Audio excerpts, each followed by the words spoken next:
Welcome to my YouTube channel. Hit the like button, share your thoughts, subscribe and tap the bell icon.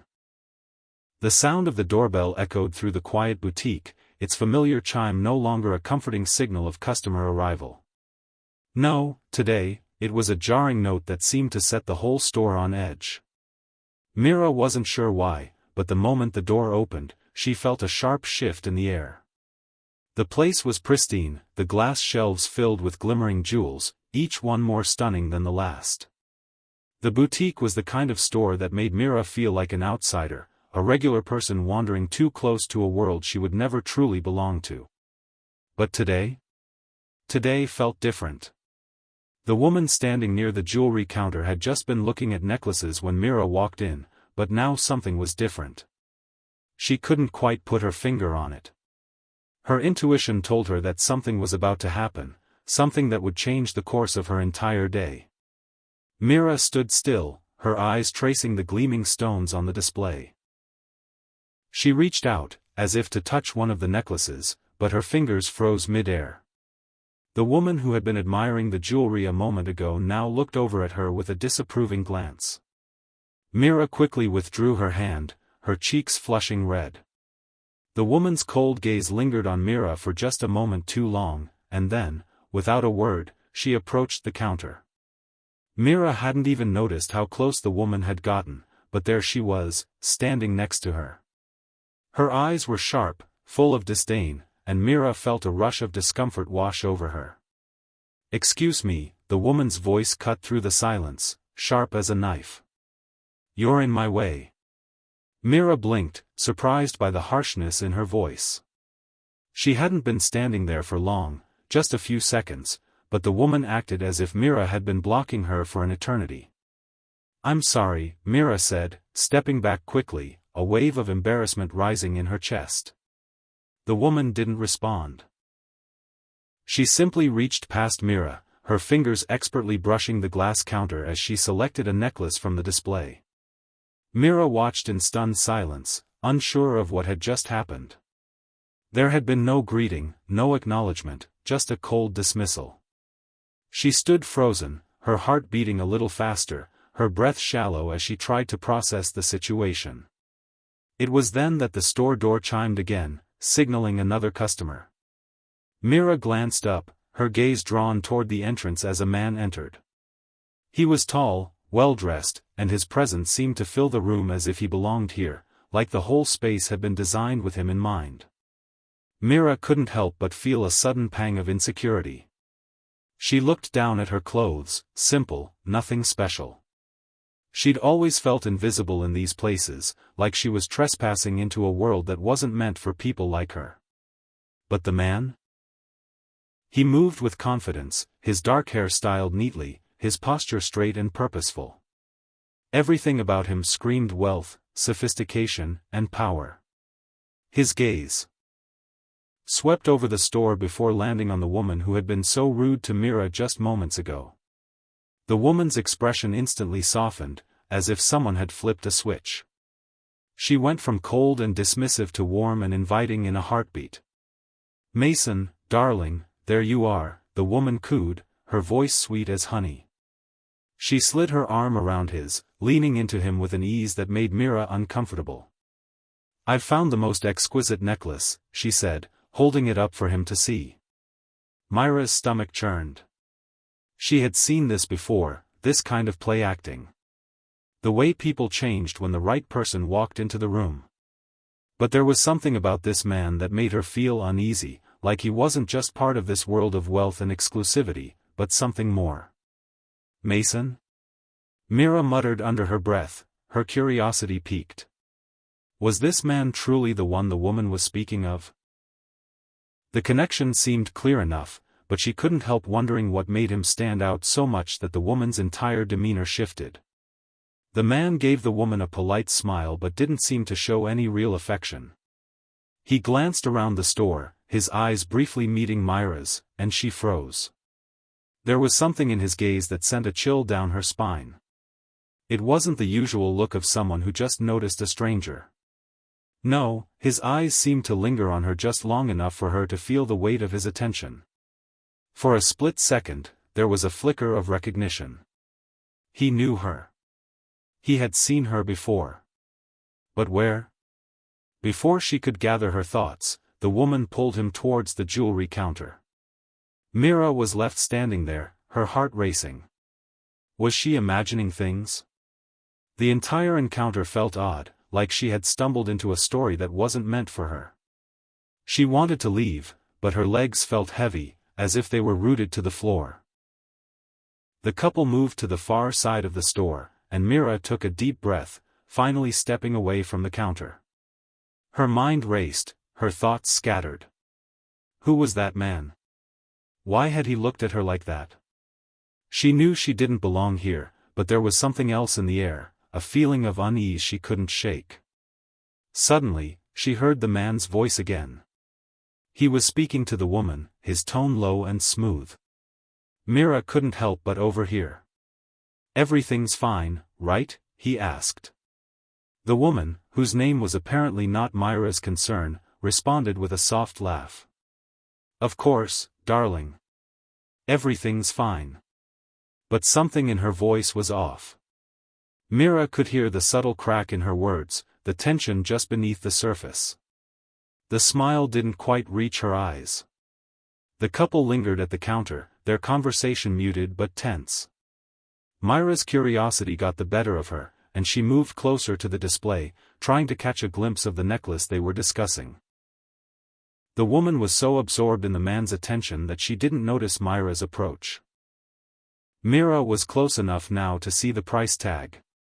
The necklace was beyond anything she could ever afford. It wasn't the money that bothered her, though. It was the idea that something was not right. The way the couple acted, their over-the-top attention to each other, their detached gestures, it was all too perfect, too rehearsed. Suddenly, the man turned sharply, his gaze locking on Mira once more. His eyes weren't cold or detached this time.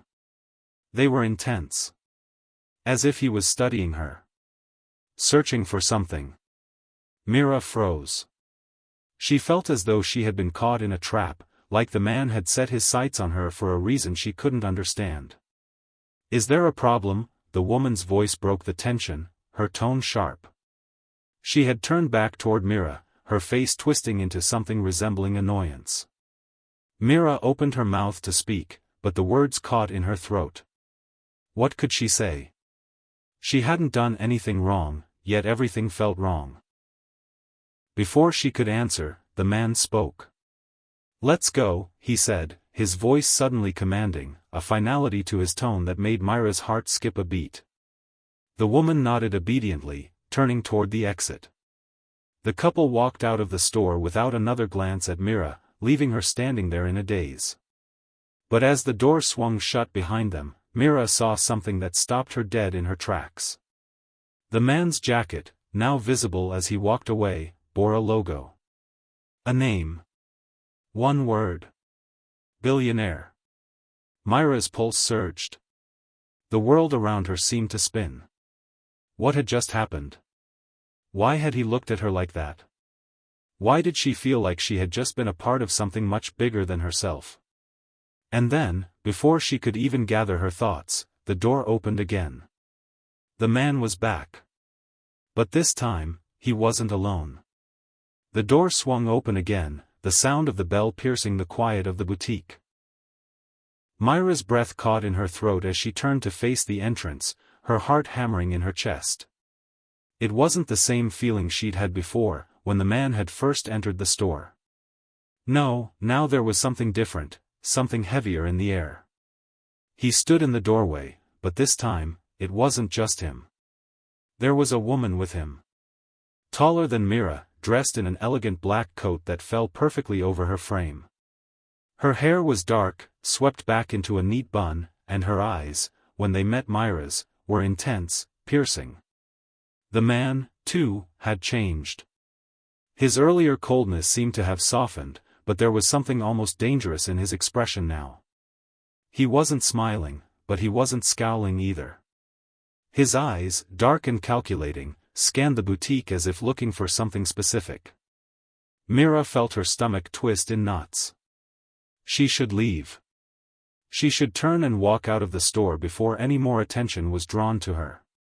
But something, some invisible force, kept her rooted to the spot. The woman in the black coat walked into the store with a grace that commanded attention. She moved as though every step was deliberate, as if the very act of walking through the door was a statement. And when her eyes fell on Mira, there was a flicker of recognition, a slight narrowing of her gaze, before she turned to the man at her side.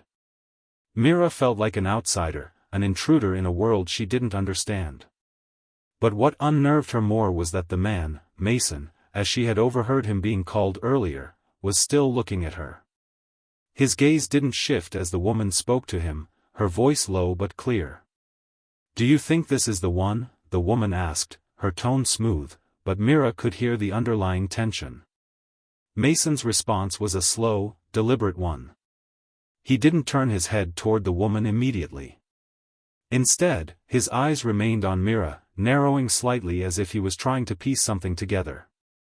"I'm not sure," he said softly. "But I can't ignore it." The word sent a shiver down Mira's spine. She wanted to turn away, to disappear into the back of the store, but she couldn't move. She was frozen, trapped in a moment she didn't understand. The woman's lips parted as if she were about to say something more, but she stopped herself. She stepped closer to Mira, her heels clicking against the marble floor with an unnerving precision. There was no doubt now, she was speaking to Mira. "You," the woman said, her voice low but sharp. "Who are you?" The question was simple enough, but the weight of it hung in the air like a challenge. Mira's heart raced. She had no idea how to respond. Who was she? What did these people want with her? I'm just a customer," Mira stammered, her voice unsteady. "I was just looking at the jewelry." The woman's expression didn't change, but Mira could see the calculation behind her eyes. She wasn't buying it. "I don't think that's all you're doing," the woman said, her lips curling into a smile that didn't quite reach her eyes. Mira's pulse quickened. What was happening? Why was this happening? The woman continued to stare at her, and for a moment, there was a heavy silence. It felt like the world had stopped, like nothing else existed but the three of them, Mira, the woman, and Mason. Then, without warning, the woman turned her head slightly, as if waiting for Mason's next move. Mason's eyes shifted from Mira to the woman. He stood there for a long moment, his jaw clenched tightly as if he were wrestling with something. Mira felt a wave of anxiety rush through her. What were they planning? What were they looking for? "Maybe she's the one," Mason said, his voice barely above a whisper. Mira's mind was spinning. The one? What did that even mean? She wanted to speak, to demand answers, but the words were stuck in her throat. The woman didn't say anything right away. Instead, she looked at Mira with an expression. That could have been sympathy, but it felt more like pity, an unsettling pity that made Mira feel exposed. Then, without a word, the woman turned and walked to the back of the store, her heels clicking sharply as she disappeared behind a display case. Mason stood there for a long moment, his eyes locked on Mira's, and she could feel the weight of his gaze like a physical thing pressing down on her chest. Finally, he stepped forward, his movements deliberate. "I need to ask you something," he said, his voice low but firm. Mira's heart skipped a beat. She didn't know what to say. "I'm listening," she said, barely able to keep her voice steady. Mason's eyes flickered briefly to the back of the store, where the woman had disappeared, and then back to Mira. His expression was unreadable. "You've seen something," he said. "Haven't you?" Mira felt a jolt of confusion. "What do you mean?" she asked, her voice barely above a whisper. "You know what I'm talking about," Mason said, stepping closer. His presence was overwhelming, his dark eyes never leaving hers. "You've seen something that you weren't supposed to see. Something you weren't meant to know." Mira's stomach churned. What was he talking about? She hadn't seen anything. She hadn't done anything wrong. Had she? I don't know what you mean, she said, her voice trembling now. I don't know what you're talking about. Mason took another step closer, and Mira instinctively took a step back. Her back hit the display case, and she could feel the coolness of the glass against her skin. There was no escaping now. She was cornered. I think you do, Mason said, his voice hardening. You saw us. You saw me. His words hit her like a slap across the face. He saw me? But how? How could he know that? I don't know you, Mira whispered, her breath coming in shallow gasps. I don't know anything. Mason's lips curled into a faint smile, but there was no warmth in it, just a cold, calculating edge. You will, he said simply. Soon enough, you will. And with that, he turned and walked away, his footsteps echoing in the silence of the boutique. Mira was left standing there, completely dumbfounded, as the seconds stretched into eternity. What had just happened? Why had he said that? And why did she feel like she had just been caught in something much bigger than herself? She glanced toward the back of the store, where the woman had gone, and then back toward the door. She needed to leave. She needed to get out of there before she found herself wrapped up in something she couldn't escape from. But just as she turned to leave, she heard a voice call out from behind her. Mira. Her heart stopped.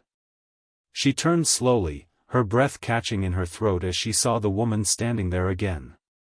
She hadn't heard her approach. How do you know my name? Mira whispered, her voice barely audible. The woman's eyes were cold, unreadable, but there was something in them, something that made Mira feel like she was standing at the edge of a cliff, and she was about to fall. You don't remember me, do you? The woman said, her voice smooth, almost too calm. Mira's mind raced. Remember her? No. She had never seen this woman before in her life. Or had she? The woman stepped forward, her heels clicking on the polished floor. I think you'll remember soon enough. Mira's heart pounded in her chest. The woman reached out, and just before Mira could pull away, her hand grazed her wrist. It wasn't a touch of comfort. It was a warning.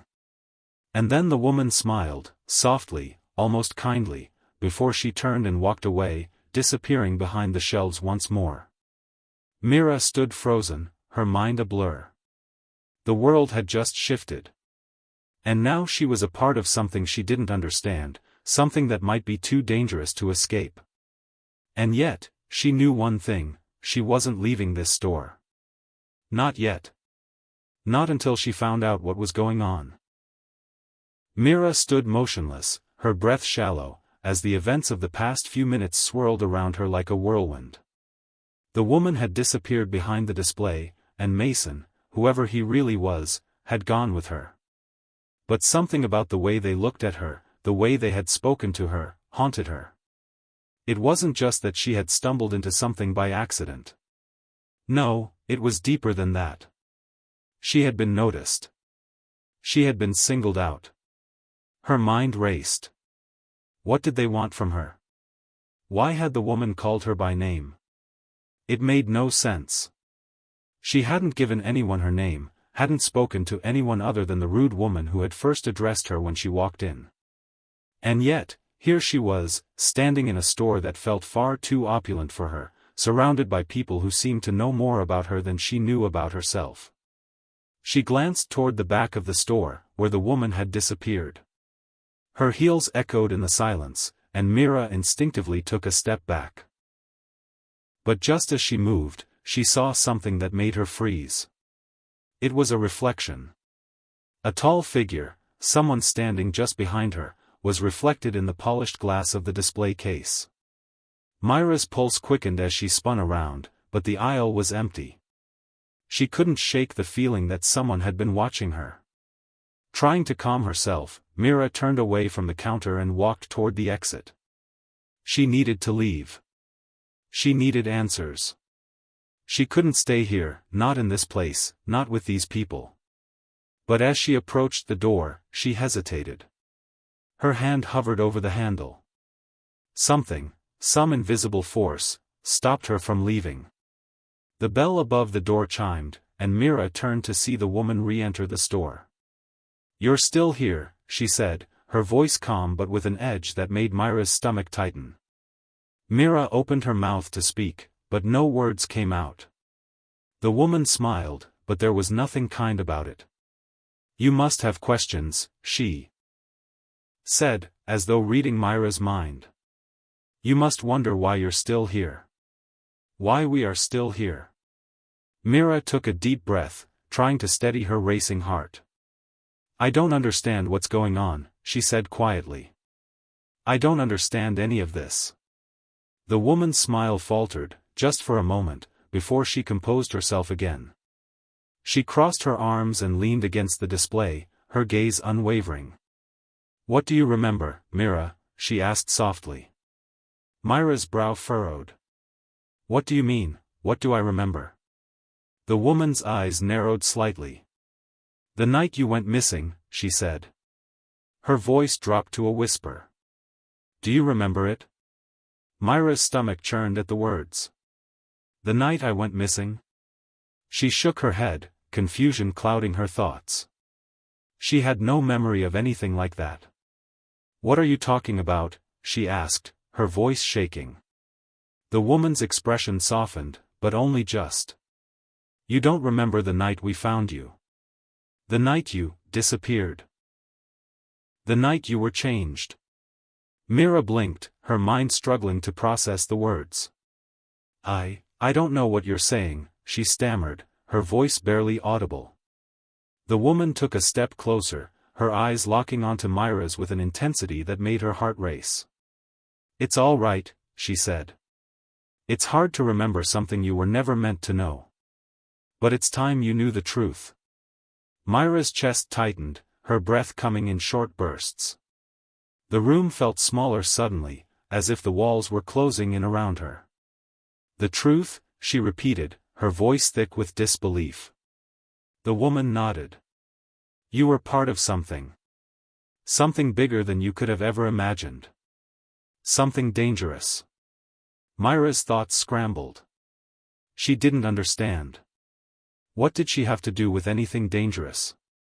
She was just a woman, simple, ordinary, who had come into a store looking for something shiny to distract herself. "You're lying," Mira said, more forcefully than she intended, but the words left her before she could stop them. The woman didn't flinch. She didn't even blink. "Am I?" she asked, her voice steady. "The truth has a way of catching up with us, Mira. You can deny it all you want, but that won't change what happened." "What happened?" Mira asked, her voice trembling now. The woman sighed, the sound almost sad. "You were involved in an accident. You were taken, no one knew what happened to you for days. And then, when they found you, you weren't the same." Mira's mind reeled. "What accident? Taken?" She felt as though the floor had been ripped out from under her. She had no memory of anything she was being told. "I don't know what you're talking about," she whispered. "You will," the woman replied. "Eventually, it'll all come back to you." Mira's pulse was deafening in her ears as she stumbled backward. No, this isn't real."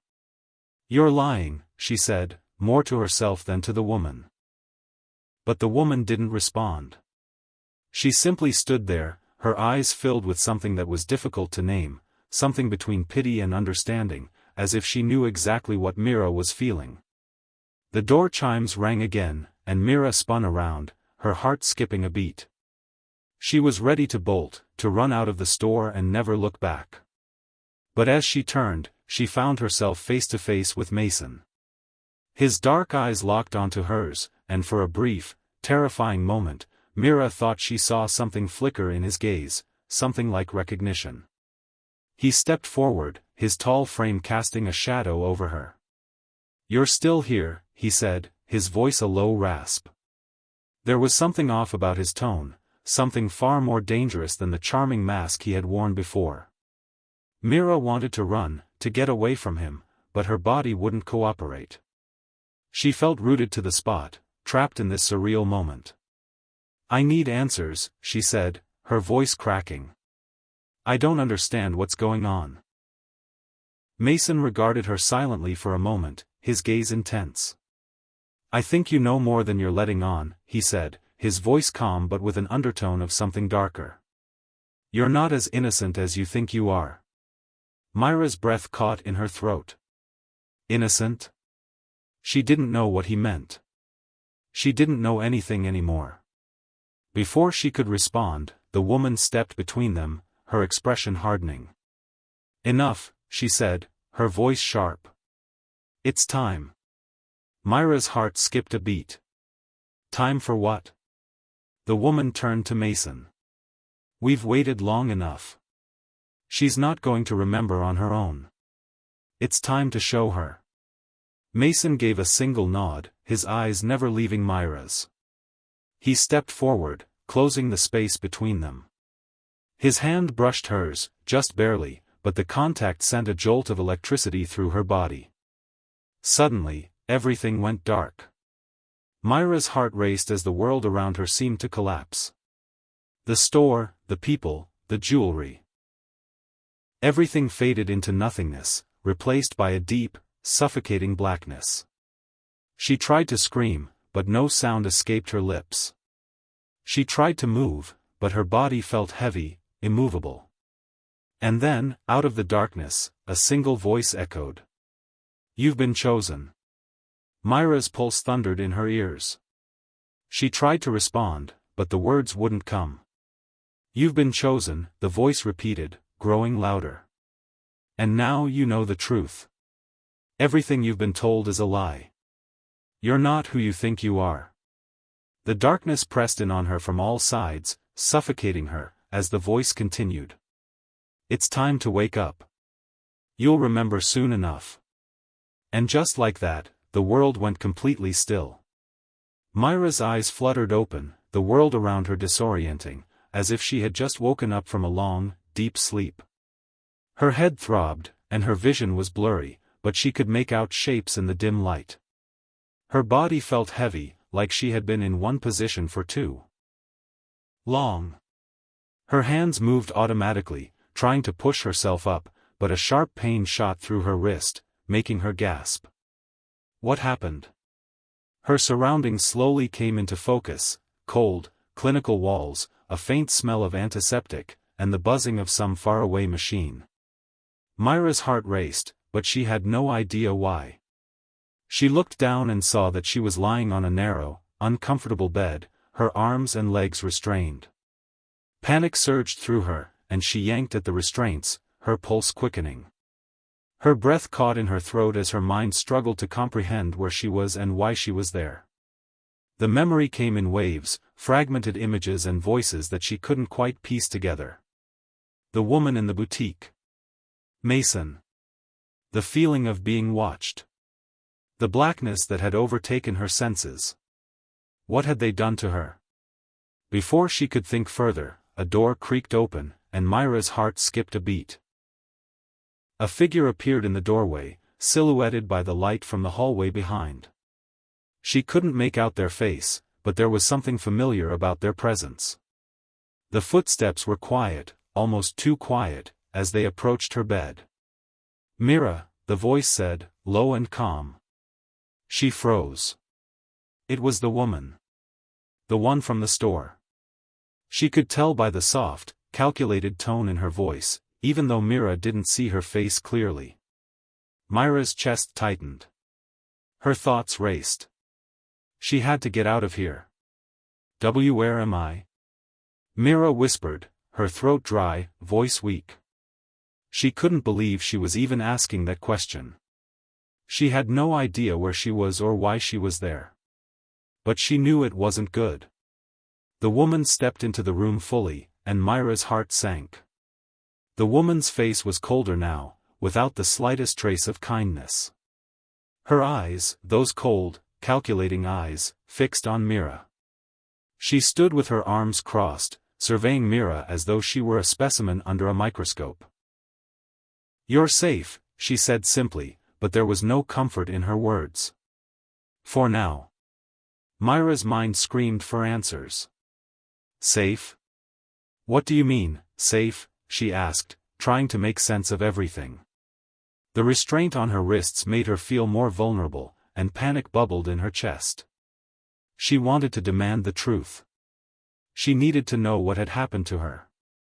The woman's gaze softened slightly. "You were never supposed to remember. But it's time now. You've been chosen." Myra's breath hitched. Chosen? What did that even mean?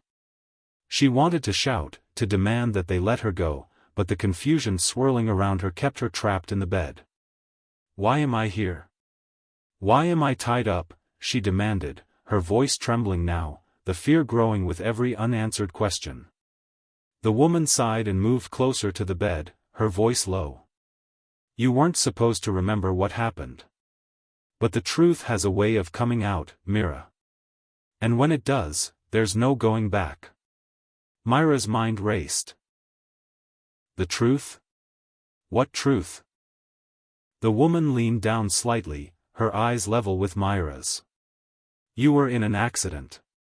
An accident that left you, changed." Her eyes flickered briefly, like she wasn't sure if Mira was ready for what came next. Mira couldn't breathe. She had been told this already, but hearing it again, in this context, made it feel like an undeniable truth. An accident. Changed. "I don't understand," Mira whispered, her throat tight. "What happened to me?" The woman remained silent for a moment, her eyes locked onto Myra's. There was an unsettling pause, as though she were measuring the exact moment when the words would fall from her lips and shatter everything Mira thought she knew. "You died," the woman said, her voice flat. The words hung in the air like a thunderclap. Myra's heart stopped. "What? No. I'm here. I'm alive.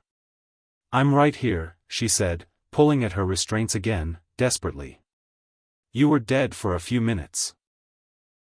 Long enough for us to do what needed to be done," the woman explained, her gaze never leaving Mira. "But we brought you back. We had to. You're part of something much bigger than yourself." Myra's mind reeled. Died? Brought back? What is she talking about? "You're not who you think you are," the woman continued. "The life you had before all of this, was a lie. You were chosen to be a part of something much more important. You were reborn." Mira struggled to process the words. She felt like the floor had disappeared beneath her, leaving her in freefall, with nothing to hold on to. Reborn? This couldn't be happening. She wasn't dead. She wasn't a part of any grand plan. She was just a woman who walked into a store. Just a woman trying to live a quiet life. The woman stood up straighter, her posture commanding and unyielding. "The accident," she continued, "it changed you. But it also gave you a new purpose. You were chosen for a reason, Mira. You have abilities now. Abilities that you didn't have before." Mira blinked rapidly, her heart pounding. "Abilities?" Her voice shook with disbelief. "I don't. What are you talking about?" "You'll see soon enough," the woman said cryptically. "You're not the same person you were. You've been given a second chance. A chance to be part of something extraordinary." The room felt like it was closing in on Mira. Her mind spun, her hands trembling with the need to escape. "I don't want this. I don't want any of this. Let me go," she cried out. The woman's face remained unreadable. "You can't leave, Mira.